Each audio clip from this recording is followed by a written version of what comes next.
प्रिय छात्रों, आज मैं कक्षा 12 में अशोक के फूल डॉक्टर हजारी प्रसाद द्विवेदी ने जिसको प्रस्तुत निबंध लिखा है उसके विषय में बतलाने जा रहे हैं कि प्रस्तुत निबंध डॉक्टर हजारी प्रसाद द्विवेदी के निबंध संग्रह अशोक के फूल से लिया गया है।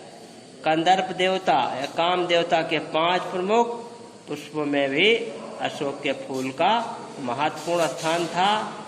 कालिदास के युग में अशोक के फूल का महत्व बढ़ा, लेकिन अन्य युगों में इसको सम्मान नहीं मिला। उसी का वर्णन है। अशोक में फिर फूल आ गए हैं।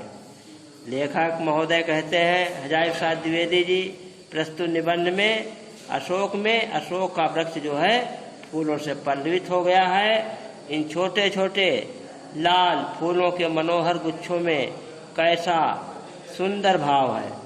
बहुत सोच समझकर काम देवता ने लाखों मनोहर पुष्पों का परित्याग करके सिर्फ 5 फूलों को ही अपने तर्कस में स्थान देने योग्य समझा था। उसमें अशोक का भी फूल शामिल है।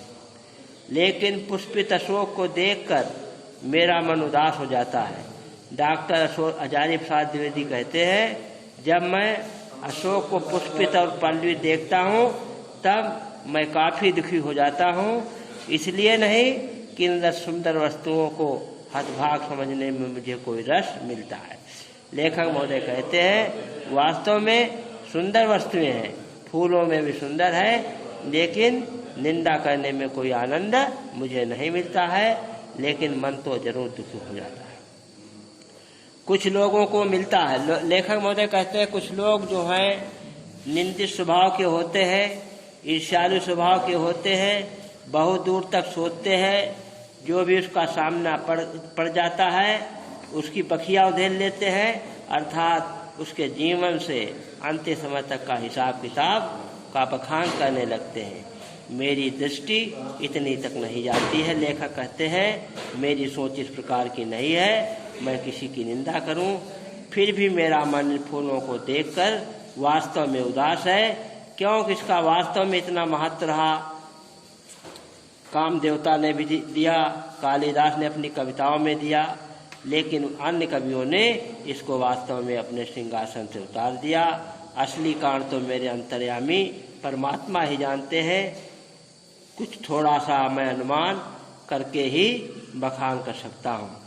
भारतीय साहित्य में और इसलिए जीवन में भी इस पुरुष का प्रवेश और निर्गम दोनों ही विचित्र नाटकीय व्यापार है। भारतीय साहित्य में अशोक के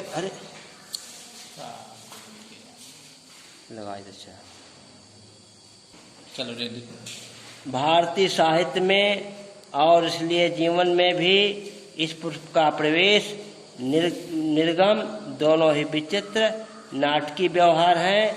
इसमें लेखक का कहना यह है, इस फूल का प्रवेश और इस फूल का पहले बढ़ता हुआ महत्व और गिरता हुआ सम्मान एक नाटकीय व्यापार के माध्यम से है। जिस प्रकार से विदूषक रंगमंच पर आता है, तमाम प्रकार के क्रियाकलाप करके चला जाता है, उसी प्रकार से अशोक के फूल की स्थिति है।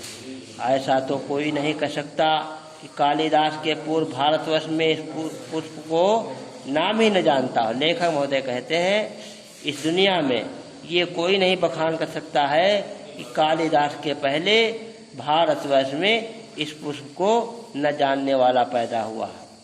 परंतु कालिदास के काव्यों में ये जिस शोभा और सुकुमारता का भार लेकर प्रवेश करता है वो पहले कहाँ था। यहाँ पर लेखक महोदय कहते हैं कि कालिदास ने इस फूल की महत्ता को अपने काव्य में जिस प्रकार से संजोया या अपने वो पहले इसका महत्व नहीं था। उस प्रवेश में नववधू के गृह प्रवेश की भांति शोभा है। यहाँ पर लेखक महोदय कहते हैं, जिस प्रकार से किसी के घर में नववधू का गृह प्रवेश होता है उसका बहुत बड़े महत्व होता है, बहुत बड़ी पवित्रता होती है और बहुत बड़ी सुकुमारता होती है। उसी प्रकार से अशोक के फूल की स्थिति है। फिर एक मुसलमानी सल्तनत की प्रतिष्ठा के साथ साथ ये मनोहर पुष्प साहित्य के सिंहासन से चुपचाप उतार दिया गया। मतलब यहाँ पर लेखक महोदय कहते हैं मुस्लिम कवियों ने या मुस्लिम शासन सत्ता में अशोक के फूल की गरिमा मतलब बिल्कुल समाप्त हो गई। नाम तो लोग बाद में भी लेते हैं, फिर उसी प्रकार जिस प्रकार बुद्ध और विक्रमादित्य का उसी प्रकार अशोक के फूल का नाम लिया जाता है। अशोक को जो सम्मान कालिदास के द्वारा मिला वो अलौकिक था। सुंदरियों के आसिंजनकारी नूपुर वाले चरणों के मृदुल आघात से वो फलता और फूलता था। क्यों? सुंदरियां जो थे इसको अपने आभूषणों में शामिल करती थी और शोभायमान होती थी। कोमल कपोलों पर मतलब कान के आभूषण के रूप में मतलब सुशोभित होता था और चंचल नीर अलकों की अचंचल शोभा को 100 गुना बढ़ा देता था। मतलब सुंदरियां जो थी उस समय इसको धारण करती थी और नीले पुष्प की शोभा को मतलब 100 गुना बढ़ा देता था। वो महादेव के मन में भी एक दुख पैदा करता था। मर्यादा पुरुषोत्तम के चित्त में सीता का भ्रम पैदा करता था कि वास्तव में सीता की क्या स्थिति है, और काम देवता के एक इशारे पर कंधे पर से ही फूट उठता था। क्यों?